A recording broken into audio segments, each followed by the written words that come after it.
ಶಿವರಾತ್ರಿ ಜಾಗರಣೆ ಬಲು ಜೋರು.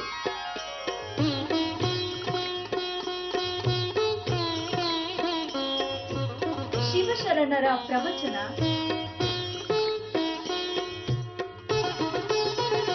ನಡು ನಡುವೆ ನಗೆಯ ಸಿಂಚನ.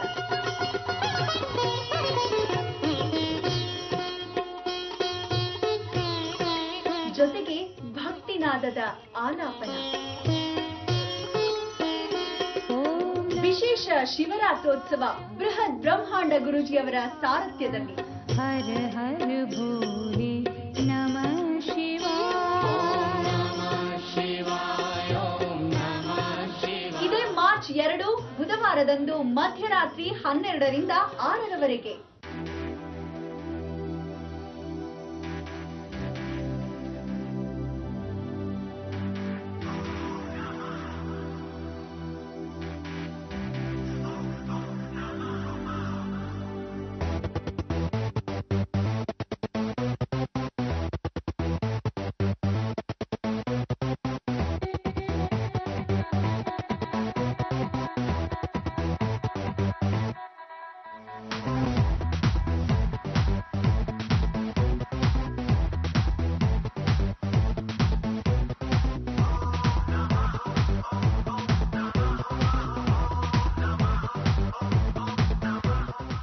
ಕೃಷ್ಣನಿಗೆ ಶಾಪ ಹಾಕಿದ್ಲು ಗಾಂಧಾರಿ. ಏನಂತ ಶಾಪ ಹಾಕಿದ್ಲು? ಕೃಷ್ಣ ಪರಮಾತ್ಮ ಸ್ವತಃ ಧರ್ಮವನ್ನ ಉಳಿಸ್ಬೋದಾಗಿತ್ತು. ನೀನು ಧರ್ಮ ಧರ್ಮ ಅಂತ ಹೇಳಿ ಅಧರ್ಮವನ್ನ ಮಾಡ್ಬಿಟ್ಟಿಯಲ್ಲ ಕೃಷ್ಣ. ಯಾವ ಕಾಲಕ್ಕೂ ಕೌರವಗಳನ್ನೆಲ್ಲ ಸಾಯಿಸ್ಬಿಟ್ಟಿಯಲ್ಲೋ. ಇದೇವರು ತನಕ ನಾನು ನಿನ್ನ ಮೇಲೆ ಇಟ್ಕೊಂಡಿರೋ ನಂಬಿಕೆ ಅಪಾರವಾದ ಕಣೆಯ, ಯಾಕೋ ಹೀಗೆ ಮಾಡಿದೆ ಅಂತ ಗಾಂಧಾರಿ ಪ್ರಶ್ನೆ ಹಾಕ್ತಾಳೆ.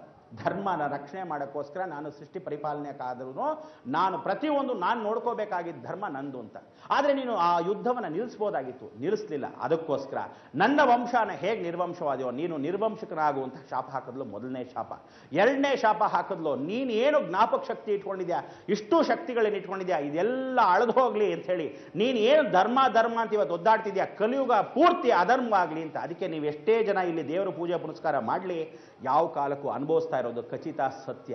ಯಾರ್ಯಾರು ಅನ್ಯಾಯ ಮಾಡ್ತಾ ಇದ್ದಾರೆ, ದರೋಡೆ ಲೂಟಿ ಮಾಡ್ತಾ ಇದ್ದಾರೆ, ದೇಶವನ್ನೇ ಮಾರ್ತಾ ಇದ್ದಾರೆ, ಎಷ್ಟೋ ಜನ ಹಗಲ್ ದರೋಡೆ ಮಾಡ್ತಾ ಇದ್ದಾರೆ, ಎಷ್ಟೋ ರಾಜಕಾರಣಿಗಳು ಎಷ್ಟೋ ಕುತಂತ್ರಿಗಳಿಂದ ಮಾಡ್ತಾ ಇದ್ದಾರೆ. ಪ್ರತಿಯೊಬ್ಬನಿಗೂ ಯಾಕೆ ಚೆನ್ನಾಗಿದ್ದಾನೆ ಇವತ್ತು ಅಂದ್ರೆ ಅಧರ್ಮವೇ ಕಲಿಯುಗದಲ್ಲಿ ಚೆನ್ನಾಗಿರುತ್ತಂತೆ. ಇದು ಕೃಷ್ಣ ಹಾಕಿರತಕ್ಕಂಥ ಶಾಪನಿಗೆ ವಿಮೋಚನೆ ಇಲ್ಲ. ಆದ್ರೆ ಆ ಗಾಂಧಾರಿ ಇನ್ನೂ ಒಂದು ಹೇಳಿದ್ಲು, ನಾನು ನಿನಗೆ ಹಾಕಿರೋ ಶಾಪ ನಿನಗೆ ಮಾತ್ರ ಅಲ್ಲ, ವಿಶ್ವಾತ್ಮನಾಗಿರ್ತಕ್ಕಂಥ ನಿನಗೆ ಇಡೀ ಜಗತ್ತೆಲ್ಲ ವಿಶ್ವವು ನಿನ್ನ ನಡಗಿರೋದ್ರಿಂದ, ಆ ಭೂ ಬ್ರಹ್ಮಾಂಡವೇ ಅಡಗೋಗಿರೋದ್ರಿಂದ ಎಲ್ಲರೂ ಅನುಭವಿಸಲಿ ಶಾಪ ಅಂತ ಹಾಕಿರೋದಕ್ಕೋಸ್ಕರ ನೀವೆಲ್ಲ ಈ ಕಷ್ಟಗಳನ್ನು ಪಡ್ತಿದ್ದೀರಾ. ಅಕ್ಕ ತಂಗಿರಿಂದ ದೂರ ಇದ್ದೀರಾ. ಎಷ್ಟೋ ಜನ ಕಾಯಿಲೆಗಳ ಕಸಾಲೆಗಳು ಬಂದಿದೆ, ಎಷ್ಟೋ ಜನಕ್ಕೆ ಕಣ್ಣು ನೋವು, ತಲೆನೋವು, ವ್ಯಾಧಿ, ಮನೆಯಲ್ಲಿ ಘೋರ ಅನ್ಯಾಯಗಳು, ಎಷ್ಟೋ ಆಸ್ತಿ ಪಾಸ್ತಿಗಳ ಜಗಳ, ರಕ್ತಪಾತಗಳ ಜಗಳ, ಈ ಭೂಮಿನೇ ಹೀಗಾಗೋಗಿದೆ ಅನ್ನೋಕ್ಕೆ ಸಾಕ್ಷಿ ಅವತ್ತಿನ ಹಾಕಿರತಕ್ಕಂಥ ಗಾಂಧಾರಿ ಶಾಪ. ಅದಕ್ಕೋಸ್ಕರ ಕಲಿಯುಗದ ಕೊನೆಯಲ್ಲಿ 2012ಕ್ಕೆ ಕರೆಕ್ಟ್ ಆಗಿ ಕೃಷ್ಣನಿಗೆ ಜ್ಞಾಪಕ ಶಕ್ತಿ ಬರುತ್ತೆ. ಗಾಂಧಾರಿ ಶಾಪ ವಿಮೋಚನೆಗೊಳ್ತಾಳೆ. ಆವತ್ತಿನ ದಿವಸ ಸಾಕ್ಷಾತ್ ಗಾಂಧಾರಿ ಪ್ರತಿಷ್ಠಾಪನೆ ಆಗ್ತಾಳೆ. ಗಾಂಧಾರಿ ಇನ್ಯಾರೂ ಅಲ್ಲ, ಸಾಕ್ಷಾತ್ ಗೌರಿ ಪಾರ್ವತಿ ಪರಮೇಶ್ವರಿ. ಅಂಥ ಒಂದು ಪರಮೇಶ್ವರಿ ಇವತ್ತಿನ ದಿವಸ ನ್ಯಾಯಾಲಯದಲ್ಲಿ ಏನು ನೋಡ್ತಾ ಇದ್ದೀರಾ, ತಕ್ಕಡಿ ಹಿಡ್ಕೊಂಡು ಆ ಧರ್ಮದೇವತೆ ಕಣ್ಣನ್ನು ಹಿಡ್ಕೊಂಡು ಕಣ್ಣು ಕಟ್ಕೊಂಡಿದ್ದಾಳೆ, ಅವಳೇ ಸಾಕ್ಷಾತ್ ಗಾಂಧಾರಿ ಗೌರಿ. ಅದಕ್ಕೋಸ್ಕರ ಆ ಮೊದಲನೇದು ಒಂದು ಕಾರಣಕ್ಕೋಸ್ಕರ ಕಲಿಯುಗದ ಅಂತ್ಯ. ಎರಡನೇ ಅಂತ್ಯ ಯಾತಕ್ಕೆ ಅಂದ್ರೆ ಕೈಲಾಸವನ್ನು ಬಿಟ್ಟು ಪರಮೇಶ್ವರನು ಋಷಿ ಮುನಿಗಳಿಗೆ ಆಶೀರ್ವಾದವನ್ನು ನೀಡಿದ್ದ. ಏನು ಅಂದ್ರೆ ಗಂಗೆ ಚಯಮುನೆ ಚೈವ ಗೋದಾವರಿ ಸರಸ್ವತಿ ನರ್ಮದಾ ಸಿಂಧು ಕಾವೇರಿ ಜಲಯಸ್ಮಿನ್ ಸನ್ನಿಧಿಂಕುರು. ಅಂದರೆ ಗಂಗಾ ಯಮುನಾ ಗೋದಾವರಿ ನರ್ಮದಾ ಸಿಂಧು ಕಾವೇರಿ ಅಂದ್ರೆ ಕಾವೇರಿ ಒಬ್ಬಳು ಮಾತ್ರ ದಕ್ಷಿಣದಲ್ಲಿ, ಎಲ್ಲಾ ನದಿಗಳು ಉತ್ತರದಲ್ಲಿದೆ. ಇಷ್ಟೆಲ್ಲ ಪುಣ್ಯ ಭೂಮಿಗಳಿದ್ದು ನೀನು ಅಲ್ಲಿ ವಾಸವಾಗಿದ್ರೆ ನಮ್ಮನ್ನು ಯಾರು ಕಾಪಾಡೋಳು ಅಂತ ಕಾವೇರಿ ಕೇಳ್ಕೊಂಡಾಗ, ನಾನು ಅಗ್ನಿ ವಾಯು ಜಲ ಭೂಮಿ ಆಕಾಶವಾಗಿ ನಾನು ಇಲ್ಲೇ ಬಂದು ನಿಲ್ಲಿಸ್ತೀನಿ ನಿನ್ನ ಜೊತೆಗೆ. ಕೈಲಾಸವನ್ನು ಬಿಟ್ಟು ಕಲಿಯುಗದಲ್ಲಿ ಕೊನೆಯ ಅಂತ್ಯದಲ್ಲಿ ನಾನು ಬಂದು ಅಲ್ಲಿ ನೆಲೆಸ್ತೀನಿ ಕಾವೇರಿ ತೀರದಲ್ಲಿ. ಅದಕ್ಕೋಸ್ಕರ ಮೈಸೂರು ಮತ್ತು ಬೆಂಗಳೂರು ಡಿಸ್ಟ್ರಿಕ್ಟ್ ಮಧ್ಯಭಾಗದಲ್ಲಿ ಕನ್ಯಾಕುಮಾರಿಯಿಂದ ಕಾಶ್ಮೀರದವರೆಗೂ ಇರತಕ್ಕಂಥ ಎಲ್ಲ ದೈವಶಕ್ತಿ ಅದೇ ಕೊನೆಯ ದೇವಾಲಯವಾಗತ್ತೆ. ಇದು ಸತ್ಯ ಸತ್ಯ ಸತ್ಯ. ಆ ಜಗನ್ಮಾತೆ ಏನು ಅಲ್ಲಿ ಬಂದು ನಿಂತ್ಕೊಂತಾಳೆ, ಆವತ್ತಿನ ದಿವಸ ಸಾಕ್ಷಾತ್ ಪರಮೇಶ್ವರ ಪಾರ್ವತಿನ ಸೇರ್ತಾನೆ. ಇದೇ ಚಾಮುಂಡೇಶ್ವರಿಗೆ ಶಕ್ತಿ ಬರುತ್ತೆ. ನಮ್ಮ ಇಡೀ ಭೂಮಂಡಲದ ಸೆಂಟರ್ ಆಫ್ ಗ್ರಾವಿಟೇಷನಲ್ ಪವರ್ ಅಂತ ಏನು ಅಂತೀವಿ, ಅರ್ತ್ ಕೋರ್ ಅಂತೀವಿ, ಆ ಸೆಂಟರ್ ಗ್ರಾವಿಟೇಷನಲ್ ಪವರೇ ಅವತ್ತಿನ ದಿವಸದ ಅರ್ಥ ನಿಮ್ಗೆ ಗೊತ್ತಾಗತ್ತೆ. ಇಡೀ ಜಗತ್ತನ್ನ ಭೂಸ್ಪರ್ಶ ಮಾಡ್ತಾಳೆ. ನಿಮ್ಗೆಲ್ಲರಿಗೂ ಒಬ್ಬೊಬ್ಬರಿಗೂ ಒಂದೊಂದು ಅನುಭವ ಆಗುತ್ತೆ. ಇದೇ ಮೇ ತಿಂಗಳು 6ನೇ ತಾರೀಕಿಂದ ಮೇ 18ನೇ ತಾರೀಕು ಒಳಗಡೆ ನೀವು ಡೇಟನ್ನು ಬರ್ಕೊಳ್ಳಿ. ನಾನು ನಾಮಕರಣ ಬರ್ಕೊಡ್ತೀನಿ. ಯಾವ ಕಾಲಕ್ಕೂ ಇದುವರೆ ತನಕ ಯಾವ ಅಸ್ಟ್ರಾಲಜರ್ ಆಗಲಿ, ಯಾವ ಜಾತಕದವನಾಗಲಿ, ಯಾವ ಶಾಸ್ತ್ರದವನಾಗಲಿ ನಾನಾಗಲಿ ಇದುವರೆ ತನಕ ಎದೆ ತಟ್ಕೊಂಡು ಹೇಳಿಲ್ಲ. ಯಾಕೆ ಗೊತ್ತಾ? ಭಯ. ನಾಳೆ ಅಕಸ್ಮಾತ್ ಭೂಕಂಪ ಆಗದೆ ಇದ್ರೆ ನನ್ನನ್ನು ಬಂದು ಜನ ಬೈತಾರೆ ಅಂತ. ನನಗೆ ಆ ಭಯ ಇಲ್ಲ. ಯಾಕೆಂದ್ರೆ ನನಗೆ ಹೇಳ್ಕೊಟ್ರು ಅಷ್ಟೂ ಇಷ್ಟು ನಿಮಗೇನು ಹೇಳ್ತಾ ಇದ್ದೀನಿ ಇದೆಲ್ಲ ಕೈಲಾಸ ವಾಕ್ಯ, ಸಾಕ್ಷಾತ್ ಜಗನ್ಮಾತೆ ಹೇಳಿರೋದು. ನನ್ನ ಧರ್ಮ ಏನು ಅಂದರೆ ನಿಸ್ವಾರ್ಥ ಸೇವೆಯಿಂದ ನಿಮಗೋಸ್ಕರ ವಿಚಾರ ತಿಳಿಸ್ಬೇಕು, ಅದನ್ನು ತಿಳಿಸ್ತಕ್ಕಂಥ ವಿಚಾರ ಒಂದನೇದು. ಮೂರನೇದಾಗಿ ಏನು ವಿಶೇಷ ಅಂದರೆ ಪದ್ಮಾವತಿ ಸಾಕ್ಷಾತ್ ಪಶ್ಚಿಮಕ್ಕೆ ಬಂದು ನಿಂತ್ಕೊಂಡ್ಬಿಟ್ಟಿದ್ದಾಳೆ. ಬಾಂಬೆ ಹತ್ರ ಬಂದು ಲಕ್ಷ್ಮಿ ಕೂತ್ಕೊಂಡ್ಬಿಟ್ಟಿದ್ದಾಳೆ. ಅವಳು ಬಂದು ಪಶ್ಚಿಮದಿಂದ ಸಾಕ್ಷಾತ್ ತಿರುಪತಿಲಿರ್ತಕ್ಕಂಥ ಶ್ರೀನಿವಾಸನ ಸಾನ್ನಿಧ್ಯವನ್ನು ಸೇರ್ತಾಳೆ ಇದೇ ಪಶ್ಚಿಮದಲ್ಲಿ. ಇದು ಸತ್ಯ. ಅದಕ್ಕೋಸ್ಕರ ಆ ಶ್ರೀನಿವಾಸ ಲಕ್ಷ್ಮೀನ್ ಸೇರೋ ಸಮಯವೇ ಕಲಿಯುಗದ ಅಂತ್ಯಕಾಲ.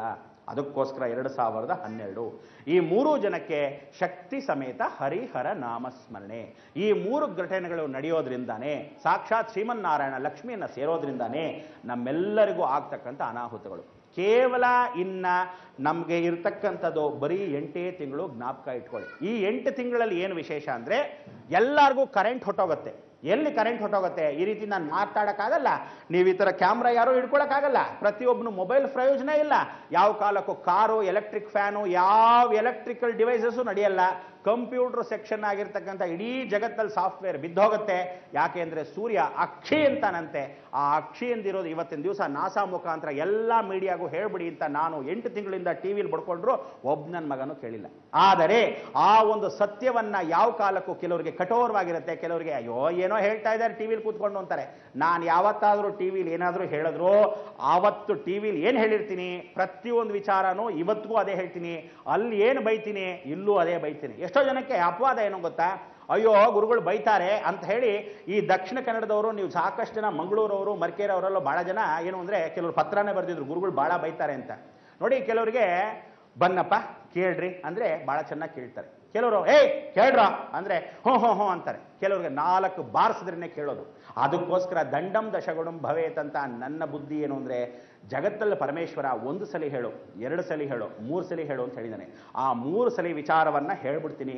ಎಲ್ಲ ಲೋಕಕ್ಕೂ ಯಾವುದು ಧರ್ಮಗಳಾಗಿರ್ತಕ್ಕಂಥ ಅಧರ್ಮಗಳು ಇಲ್ಲ. ಭೂಮಿಲಿರ್ತಕ್ಕಂಥ ಪ್ರತಿಯೊಂದು ಮನುಷ್ಯ, ಜೀವ, ರಾಶಿ, ಕ್ರಿಮಿ, ಕೀಟ, ಈ ಪಕ್ಷಿಗಳು ಎಲ್ಲವೂ ಒಂದೇ. ಅದಕ್ಕೋಸ್ಕರ ಆ ವಿಚಾರವನ್ನು ತಿಳಿಸ್ಬೇಕು.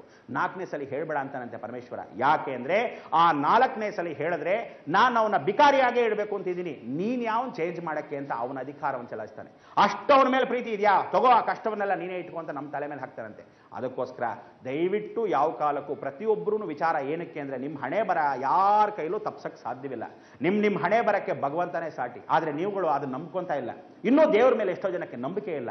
ನಿಮಗೆಲ್ಲ ಯಾವ ಕಾಲಕ್ಕೂ ಎಷ್ಟೋ ಜನ ರಾಜಕೀಯ ವ್ಯಕ್ತಿಗಳು ಆಶ್ವಾಸನೆ ಕೊಡ್ತಾರೆ, ಪಕ್ಷಪಾತಗಳನ್ನು ಮಾಡ್ತಾರೆ, ಏನೇ ಮಾಡ್ಕೊಂಡು ಹಾಳಾಗಿ ಹೋಗ್ಲಿ. ಆದರೆ ನಿಮ್ಮನ್ನ ಕಾಪಾಡೋನು ಭಗವಂತ ಒಬ್ಬನೇ ಅನ್ನೋದು ಎದೆ ಪೂರ್ತಿಯಾಗಿ, ಮನಸ್ಫೂರ್ತಿಯಾಗಿ ಒಳಗಡೆ ಇರ್ತಕ್ಕಂಥ ಪರಮಾತ್ಮನ ನೆನೆಸ್ಕೊಂಡು ನೋಡಿ. ಆವತ್ತು ನಿಮ್ಮ ಜೀವಾತ್ಮ ಪರಮಾತ್ಮನ ಪಾದ ಸೇರುತ್ತೆ. ನಿಮ್ಮೆಲ್ಲರಿಗೂ ಒಳ್ಳೆ ಬುದ್ಧಿ ಸದ್ಭಾವನೆ ಬರುತ್ತೆ.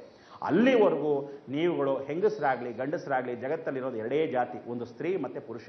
ಅಷ್ಟು ಬಿಟ್ಟರೆ ಜಗತ್ತಿನ ಅಂಥ ಒಂದು ಕಾರಣಕ್ಕೋಸ್ಕರ ಲಿಂಗಾಕಾರದಲ್ಲೇ ಭಗವಂತ ತೋರಿಸಿದ್ದಾನೆ. ಕೆಳಗಡೆ ಯೋನಿ, ಮೇಲ್ಗಡೆ ಶಿವಲಿಂಗ. ಇದನ್ನು ನೋಡೋಕ್ಕೋಸ್ಕರ ಸತ್ಯಂ ಶಿವಂ ಸುಂದರಂ. ಇಂಥ ಒಂದು ಸುಂದರವಾಗಿರ್ತಕ್ಕಂಥ ಜೀವನವನ್ನು ಬೆಳಕಾಗಿಸ್ಕೋಸ್ಕರ ಆ ಜೀವನ ಎಲ್ಲ ಕತ್ಲಾಗ್ಬಿಡುತ್ತೆ.